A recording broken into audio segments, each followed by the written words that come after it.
Evo, prisrčen pozdrav, spet se nahajam tega v Čečah, pri kolesarju sem gor. Javljam sem zato, da povem, da sem končal finalno verzijo knjige, sem mu dal založniku. Zdaj vprašanje, kako bo zadovoljen, glede na to, da v korespondenci, ko so brali te moje delovne verzije, pravijo, da moj slog ni glih pisateljski, da nisem literarno izpiljen, seveda nisem pisatelj, da sem poln nekih vulgarizmov. Tudi naslov knjige bi jaz dal Fuk brez muke utopija ali pa Razočarane gospodinje pri seksologu. To je že blagovna znamka, ker imam te predstave. Ampak naslov te knjige naj se odloči založnik. Kakršenkoli bo. Vsi podnaslovi, naslovi poglavjih, sem jih tako sicer dal malo delovni naslov, ampak ne to oni sami dajo. Ne mi pa rad mojega sloga spreminjal, da mi bojo tam pilili, pa z raznimi, ko sem citiral, recimo, mi ga je dal v Ritko, zdaj to ona napiše citat Ritka, ona bi pa rada v zadnjo plat ali pa v anus ali pa kaj tazga. Če je citat bil, jaz sem citiral te ženske, ki se meni izpovedujejo tudi po e-mailu, pač skopiram. Ne more lektorca mi to citat spreminjati. Ali pa sem enkrat dal intervju, pa sem napisal, povedal, da se moški kurčimo. V slovenskih novicah je bil pa lektorski prevod kurčenja v lulčenje. Lulček je za lulat, kurc je pa za ogabne gibe početi. Skratka, malo se bojim, kaj bojo meni te lektori na uredništvu naredili s tem mojim tekstom, ki je, rekel, vodebovski. Se pravi, blagovna znamka vodeba je tudi nek vulgarizem. Se pravi, moj knapovski jezik je malo oster. Kakorkoli, jaz sem knjigo vdal, ima čez 30 poglavij, zaključek 34. poglavje. Bil sem pa naprošen za to, da zlijem na papir najtežje seksualne primere, najbolj zanimive žensk. Se pravi, izpovedi žensk o svojih seksualnih praksah. Zdaj je res, da psihoanaliza tematizira žensko željo. Dark Side of the Moon je psihoanaliza, odkriva what does woman want, temno stran meseca, kaj ženska hoče, kaj si želi. In Freud je ugotovil, da je ženska želja nezavedna, v osnovi nezavedna, da ženska sploh ne ve, kaj si v resnici želi. Epicenter ženske želje je organ, ne pa moški. Zato ene klobase celega prasca polozame. Teoretsko je to tako, jaz pa vulgarno, vodebovsko to povem. In tudi v tej knjigi in par teh dikcij. No, jaz sem opisoval te najbolj lude primere ženske seksualnosti, ampak meni se ženske ne izpovedujejo na način, da bi mi opisovale, kako strukturirajo svojo naslado.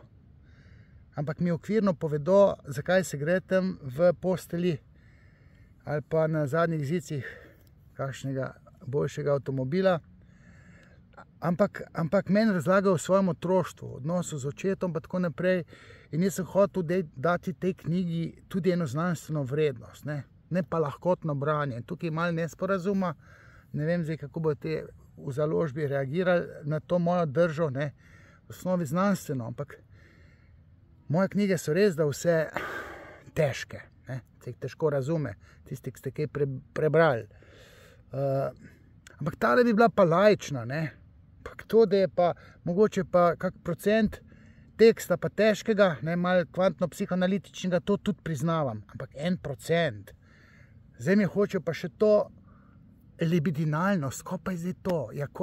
Libido, ko čem zdaj to pisati? Ne morem zdaj pisati, to so čustva in seksualna percepcija zalita z energijo, z investicijo, ko pa je to investicija? Mislim, ne morem jaz podnapise dati za vse. Knjiga se bo lahkotno brala, ampak bo imela tudi znanstveno vrednost. Ampak jezik ne bo znanstven. Poglavja, ki so tle, če vam malo preletim. Prva pacientka, se spomnim, 2,5, tam nekje, 6, 7. Sem jaz malo začel uradno malo tole terapirati, svetovati. Je bila toliko seksualna, da sem mislil, to baba pred 58 let je bila stara, da tako se pa kurc babi ne more gnusiti, kot se je tej. Pa sem še moža dobil in to zdaj opisujem, te dva sta že verjetno pokojna, ker sta bila stara takrat že okoli 60 let, to je bilo pred več kot 20 leti, zdaj sta čez 80 let stara. Te dva jaz nisem vprašal, če jih lahko njun primer zakodiram, predstavim. Te dva nisem vprašal. Pa še ne 3 so, ki jih nisem vprašal, vse ostalo sem vprašal. Paradoksalno je to, da so mi eni 3 ženske rekli, ja, lahko smete, lahko preberem, pa so pa prebrali, ne, to pa ne smete objaviti. To vam pa prepovedujem. A jaz pa 10 ur pišem dol na Pašmanu, Barotolju. 2krat po 7 dni sem jaz to pisal. Po 12 ur na dan. Vsega skupaj sem porabil 20 dni, ampak v povprečju do 6 do 8, 10 dni, 10 ur na dan sem jaz to pisal. Ker sem mogel 1500 primerov prečekirati. To je 20 zvezkov imam takilih. Pa sem prečekiral, kjer primer je bil dober.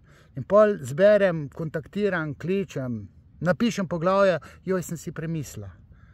Mislim, to mi je tudi malo špijalo not po glavu. Pa smo šli pol k odvetniku, kdaj se lahko nek primer pod anonimo objavi, če je zagotovljena anonima. Jaz vse sem tole zakodiral. To so tisti, ki so tle noter omenjeni. Če ne ve, da so to oni, se ne bojo not prepoznali. To, ki je zakodirano. To je pa podobno, kot imam jaz, bi lahko kjera rekla. Skratka, začel sem s to aseksualko, pa sem nadaljeval z žensko, ki je imela abnormalno velik apetit. Pa ni živela z očetom. Se pravi, ta preteča se aseksualnost se je njej obrnila v hiperseksualnost. No, to sem predstavil.